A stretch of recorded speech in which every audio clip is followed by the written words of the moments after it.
today we will discuss about what is transformer, principle, construction, working, formula derivation and types of transformer. पहले हम लोग इन सभी topic के बारे में अच्छे से समझ लेते हैं, उसके बाद हम लोग जो है इसको सही ढंग से लिख देंगे। आप उनका स्क्रीनशॉट लेकर के अपने फेयर कॉपी पर लिख लीजिएगा, ठीक है। Hello friends, welcome to my channel MK Jaiswal one नजर ताबड़तोड़ रिवीजन। इस वीडियो में हम लोग पढ़ने वाले हैं कि ट्रांसफार्मर क्या होता है, ट्रांसफार्मर किस प्रिंसिपल पे वर्क करता है, और उसके बाद हम लोग पढ़ेंगे ट्रांसफार्मर का कंस्ट्रक्शन क्या है, और उसके बाद हम लोग ये भी पढ़ेंगे कि ट्रांसफार्मर की वर्किंग क्या है। जब हम लोग ये सब पढ़ लेंगे तब उसके बाद हम लोग फार्मूला को भी पढ़ेंगे, और उसके बाद हम लोग पढ़ेंगे ट्रांसफार्मर कितने टाइप्स के होते हैं, स्टेप अप और स्टेप डाउन ट्रांसफार्मर के बारे में पढ़ेंगे ताबड़तोड़। आप इस वीडियो को देखते रहिए। यह वीडियो क्लास 12 के यूपी बोर्ड और सीबीएसई बोर्ड के छात्रों के लिए भी इंपॉर्टेंट है और टेक्निकल बोर्ड के छात्रों के लिए भी इंपॉर्टेंट है। अब आइए पढ़ते हैं ताबड़तोड़। देखिए, ट्रांसफार्मर क्या होता है। ट्रांसफार्मर एक प्रकार का स्टैटिक डिवाइस होता है। जैसे मान लीजिए आप लोग जो है अपने घरों में ही देखे होंगे, सभी लोगों के घरों में लगा होगा स्टेबलाइजर, ठीक है। वहां पर भी ट्रांसफार्मर होता है, या अपने घर के आसपास या अगल बगल कहीं देखेंगे तो वहां पर भी बड़े बड़े ट्रांसफार्मर लगे होते हैं। वही उनके बारे में हम लोग जो है आज डिस्कस करेंगे। देखिए, ट्रांसफार्मर होता क्या है, एक स्टैटिक डिवाइस होता है, ठीक है। स्टैटिक डिवाइस का मतलब ये हुआ कि जहां एक बार उसको लगा दिए वो वहां पर फिक्स हो गया, ठीक है। तो यहाँ पर हम लोग बोलेंगे कि ट्रांसफार्मर एक प्रकार का स्टैटिक डिवाइस होता है, ठीक है। हम लोग ट्रांसफार्मर को टीएफ से बोलेंगे, ठीक है।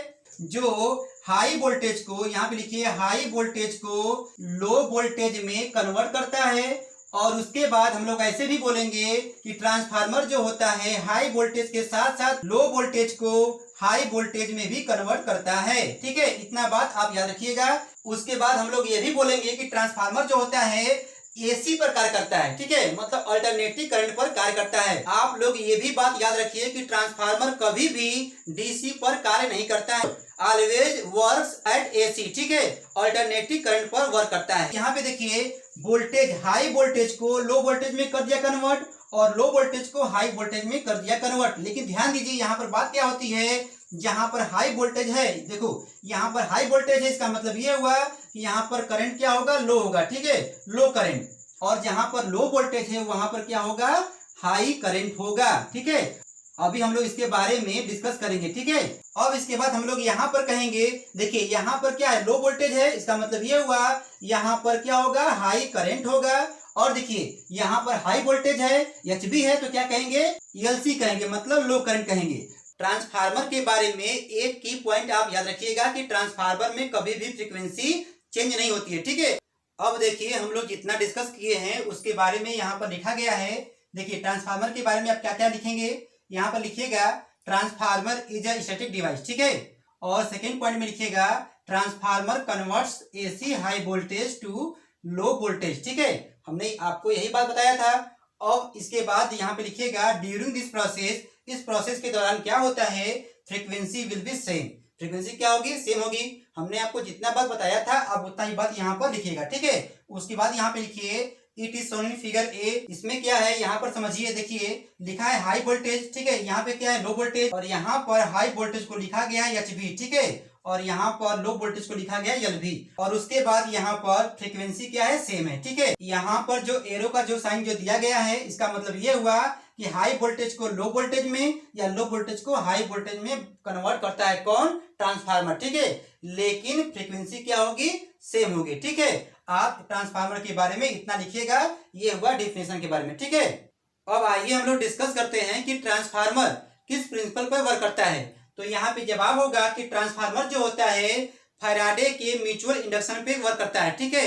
यहाँ पर देखिए लिखा गया है the basic principle of transformer, मतलब ये हुआ कि ट्रांसफार्मर का जो बेसिक प्रिंसिपल जो होता है based on the principle of Faraday law of electromagnetic induction, ठीक है। इसका मतलब यही है कि ट्रांसफार्मर जो होता है फैराडे के इलेक्ट्रोमैग्नेटिक इंडक्शन पर वर्क करता है, दैट इज म्यूचुअल इंडक्शन, ठीक है। अब इसके बारे में हम लोग जो है जब चैप्टर वाइज जब हम लोग पढ़ेंगे तो डिस्कस करते जाएंगे, ठीक है।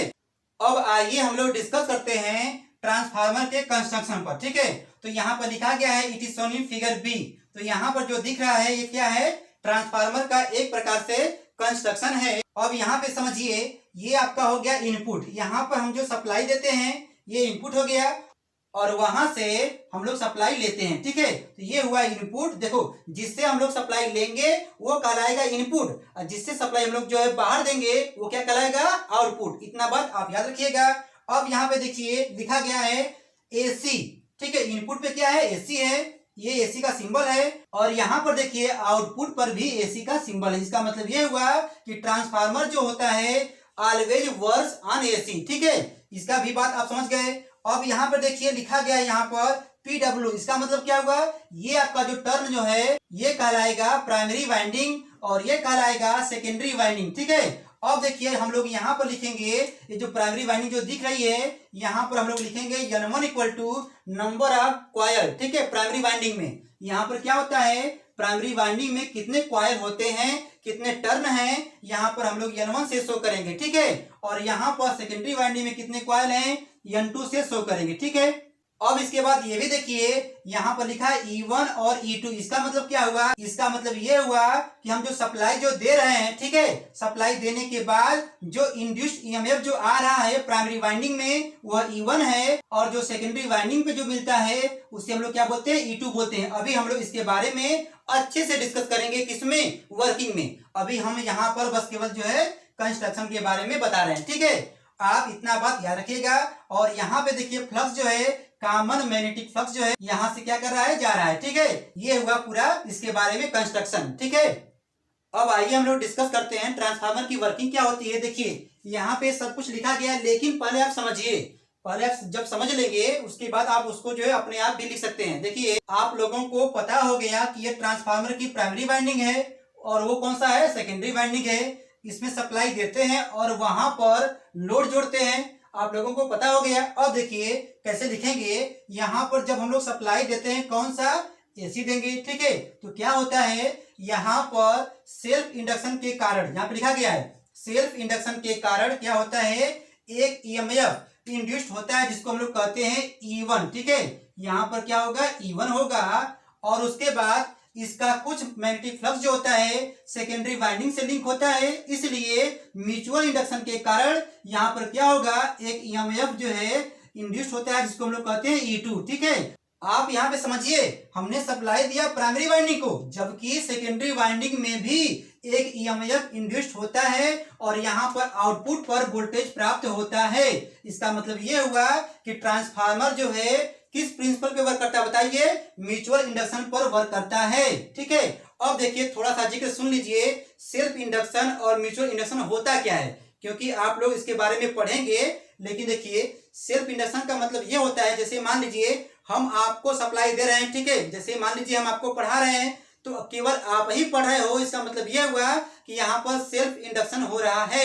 लेकिन आपको हम पढ़ा रहे हैं, लेकिन बगल में कोई हमारी आवाज सुन के वो पढ़ रहा है, इसका मतलब ये हुआ कि वहां पर म्यूचुअल इंडक्शन हो रहा है। देखिए कहने का मतलब ये है कि हमने सप्लाई दिया इसमें, और इसमें फ्लक्स चेंजिंग होने की वजह से क्या हुआ, एक ईएमएफ E1 आया, ठीक है।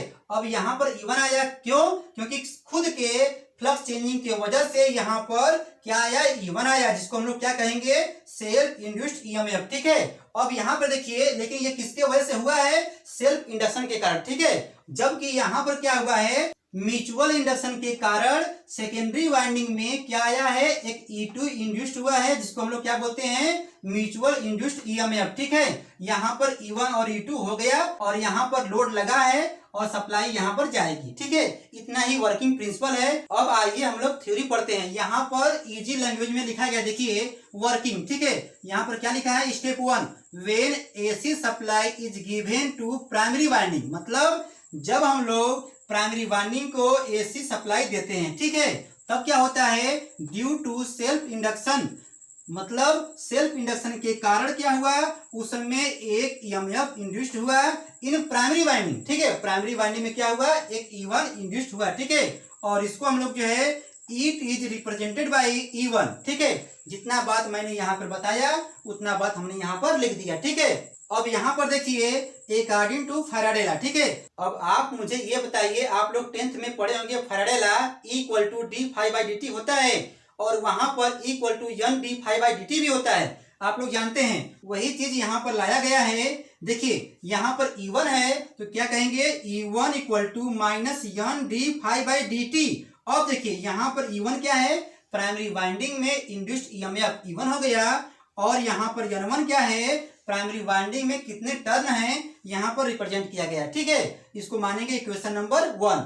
ये हुआ आपका स्टेप नंबर 1। ठीक है, अब हम लोग स्टेप 2 में क्या पढ़ेंगे। देखिए लिखा गया वी नो दैट, हम जानते हैं कि एक common magnetic flux linked to secondary winding. मतलब क्या हुआ, यहाँ पर एक कॉमन मैग्नेटिक फ्लक्स जो है सेकेंडरी वाइंडिंग से लिंक है। हाँ लिंक है, तो यहाँ पर भी फ्लक्स का जब चेंजिंग होगा तो म्यूचुअल इंडक्शन के कारण क्या होगा, यहाँ पर भी एक इंड्यूस्ड ईएमएफ आएगा, जिसको हम लोग क्या बोलेंगे, E2। देखिए यही बात यहाँ पर लिखा गया है, ड्यू टू म्यूचुअल इंडक्शन, मतलब म्यूचुअल इंडक्शन के कारण सेकेंडरी वाइंडिंग में भी, देखिए यहाँ पर सेकेंडरी वाइंडिंग में भी एक ईएमएफ क्या होता है, इंड्यूस्ड होता है, जिसको हम लोग क्या कहते हैं, E2 कहते हैं। तो हम लोग यहाँ पर लिखेंगे according to Faraday law E2 equal to क्या हो जाएगा, minus N2 into D phi by D T. इसको मानेंगे इक्वेशन नंबर 2। ठीक है, अब यहाँ पर हम लोग क्या करेंगे, from equation first and second क्या होगा, जब इक्वेशन नंबर 2 और फर्स्ट को जब सॉल्व करेंगे, देखिए E2 बाई E1 जब करेंगे तो क्या होगा, देखिए E2 का मान क्या है, minus N2 D phi by D T यहाँ पर हो गया, और यहाँ पर लिखा है minus N1 D phi by D T. ठीक है, अब आप लोग जानते हो कि यहाँ पर ये जो है क्या हो जाएगा, कैंसिल आउट हो जाएगा। तो क्या आएगा बताइए, यहाँ पर आएगा N2 बाई N1। ये क्या आएगा, N2 बाई N1। ये आपका हुआ फार्मूला। ठीक है, ये आपका फार्मूला आ गया। अब हम लोग इसको ऐसे भी कहेंगे E2 बाई E1। ध्यान दीजिए, E2 by E1 equal to N2 by N1 equal to V2 by V1। हमने आपसे कहा था कि करंट क्या होता है, जब हाई होगा वोल्टेज तो करंट क्या होगा, लो होगा, मतलब इन्वर्सली होता है। तो यहाँ पर लिखेंगे I1 बाई I2। ठीक है, यहाँ पर हो जाएगा I1 by I2 equal to K, transformation ratio होता है। ठीक है, ये आपका हो गया। ठीक है, आप लोग इसको अच्छे से समझिए, और समझने के बाद तब जाकर के आप लोग अपने कॉपी पर नोट कर लीजिएगा। ठीक है, अब आइए हम लोग थोड़ा सा डिस्कस कर लेते हैं ट्रांसफार्मर के टाइप्स के बारे में। ठीक है, आप देखिए यहाँ पर पूरा लिखा गया है, आपको ये पूरा लर्न करने की जरूरत नहीं है, आप बस केवल समझ के लिख सकते हैं। देखिए क्या होता है, यहाँ पर दिया गया प्राइमरी वाइंडिंग और ये सेकेंडरी वाइंडिंग। ठीक है, यहाँ पर देखिए ये N1 है। ठीक है, प्राइमरी वाइंडिंग में जो टर्न है N1 है, और यहाँ पर N2 है। आप ये फिगर देख करके बताइए, इसमें N1 बड़ा है कि N2 बड़ा है, बताइए। जवाब में यही आएगा कि N2 क्या है, अधिक है। इसका मतलब ये हुआ कि सेकेंडरी वाइंडिंग में N2 मतलब टर्न की संख्या क्या होती है, अधिक होती है। किससे, N1 से, प्राइमरी वाइंडिंग के N1 से। ठीक है, जब ऐसी बात आएगी तो इसका मतलब ये हुआ कि सेकेंडरी वाइंडिंग में तब वोल्टेज का भी मान क्या होगा, अधिक होगा, V2 का भी मान अधिक होगा, E2 का भी मान अधिक होगा, लेकिन करंट का मान क्या होगा, कम होगा। देखिए यही बात यहाँ पे लिखा गया है, जब N2 की वैल्यू N1 से क्या होगी, अधिक होगी, और E2 की भी वैल्यू क्या होगी, E1 से अधिक होगी, और V2 की भी वैल्यू क्या होगी, V1 से अधिक होगी। बट I1 की वैल्यू क्या होगी, I2 से अधिक होगी। तब हम लोग कहेंगे this type transformer is known as step up transformer. ठीक है, आप इसको एक बार देखेंगे आपको याद हो जाएगा। ठीक है, अब यहाँ पर देखिए, जिनको स्टेप अप ट्रांसफार्मर आया समझ लीजिए कि उनको स्टेप डाउन ट्रांसफार्मर भी आ जाएगा, क्योंकि इसी का रिवर्स है। ठीक है, यहाँ पर क्या है, देखिए फिगर को देखिए, यहाँ पर हम लोग क्या कहेंगे, ये नंबर ऑफ टर्न किसका है, प्राइमरी वाइंडिंग का है, ये किसका है, सेकेंडरी वाइंडिंग का है। यहाँ पे हम लोग देख रहे हैं कि प्राइमरी वाइंडिंग में नंबर ऑफ टर्न क्या है, अधिक है N2 से। ठीक है, तो हम लोग ये बोलेंगे N1 की वैल्यू क्या होगी, N2 से जब अधिक होगी, और E1 की वैल्यू E2 से जब अधिक होगी, और V1 की वैल्यू V2 से जब अधिक होगी, बट I2 की वैल्यू I1 से अधिक होगी, तब this type transformer is known as step down transformer. आपको बता दें, इस फिगर को भी आप यहाँ पर दिखा दीजिएगा कि यह जो है स्टेप अप का है, और यह जो है स्टेप डाउन ट्रांसफार्मर का है। ठीक है, फिगर। अच्छा मान लीजिए आपके एग्जाम में सिर्फ यह पूछे कि ट्रांसफार्मर का सिंबल बनाइए, तो आप जो सिंबल किसको बनाएंगे, इसको बनाएंगे। ठीक है, इसको या इसको जो बना देंगे, आपका आंसर होगा। ठीक है, अब देखिए हम लोगों ने क्या पढ़ा, ट्रांसफार्मर क्या होता है। ट्रांसफार्मर एक प्रकार की स्टैटिक डिवाइस होती है जो वोल्टेज और करंट को लो से हाई, हाई से लो करने के काम आती है। ठीक है, उसके बाद हम लोगों ने ये भी पढ़ा कि ट्रांसफार्मर में फ्रीक्वेंसी क्या होती है, सेम होती है, ठीक है। During this process frequency will be same, ये बात आप लोग जाने। फिर उसके बाद हम लोगों ने ये पढ़ा कि ट्रांसफार्मर का प्रिंसिपल क्या होता है, तो हम लोग ये बोलेंगे कि ट्रांसफार्मर जो होता है फैराडे के म्यूचुअल इंडक्शन पर वर्क करता है, ठीक है। उसके बाद हम लोगों ने पढ़ा कंस्ट्रक्शन क्या होता है, यहाँ पर प्राइमरी वाइंडिंग होती है, यहाँ पे सेकेंडरी वाइंडिंग होती है, यहाँ पर सप्लाई देते हैं, वहां से सप्लाई लेते हैं, बहुत सारी बातें हैं, आप उसको पढ़ लिए हैं। उसके बाद हम लोगों ने पढ़ा वर्किंग क्या होता है, तो वर्किंग में हम लोगों ने पढ़ा कि जब प्राइमरी वाइंडिंग में सप्लाई देंगे, सप्लाई कौन से देंगे बताइए, एसी सप्लाई देंगे, ठीक है। तब क्या होगा कि प्राइमरी वाइंडिंग में सेल्फ इंडक्शन के कारण एक ईएमएफ इंड्यूस्ड होता है जिसको हम लोग कहते हैं E1, ठीक है। और उसी प्रकार सेकेंडरी वाइंडिंग में भी कुछ फ्लक्स जाता रहता है तो वहां पर भी एक इंड्यूस्ड ईएमएफ उत्पन्न होता है ड्यू टू म्यूचुअल इंडक्शन, ठीक है। तब हम लोग क्या बोलेंगे, फैराडे लॉ के अनुसार वहां पर E1 और E2 को जब कंपेयर करेंगे तो एक फार्मूला आएगा E2 by E1 equal to V2 by V1, N2 by N1 equal to I1 by I2, ये आएगा, ठीक है। उसके बाद हम लोगों ने पढ़ा टाइप्स ऑफ ट्रांसफार्मर, तो उसमें हम लोगों ने पढ़ा स्टेप अप ट्रांसफार्मर क्या होता है, स्टेप डाउन ट्रांसफार्मर क्या होता है, उसके बारे में हम लोगों ने फिगर के माध्यम से पढ़ लिया।